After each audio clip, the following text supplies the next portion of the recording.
ఏంటి ఫంక్షన్ ఉందా? ఎవరు హీరో? లైలా, మన విశ్వక్షన్ ఫంక్షన్కి వెళ్తున్నావా? ఏ ఎందుకు వెళ్ళకూడదు?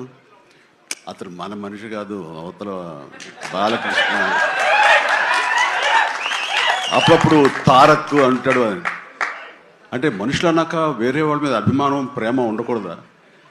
నా మీద ఆప్యాయత ఉండకూడదా? ఇదేంటిది? మా ఇంట్లోనే మా అబ్బాయి సూర్య అంటే చాలా ఇష్టం. అంత మాత్రం చేస్తా వాడి ఫంక్షన్ వెళ్ళకూడదా? వాడితో కలిసి భోజనం చేయకూడదా? వాడితో ఉండకూడదా? మరి మూర్తి గారు అడిగారా, నాగేంద్ర అడిగారా, ఎవరు అడిగారో తెలియదు. కానీ అక్కడ ఉన్నారు, వెళ్ళిపోయారు మూర్తి గారు. తెలియదు కానీ నేను ఆ క్లిప్ చూశాను, వాయిస్ గుర్తులేదు.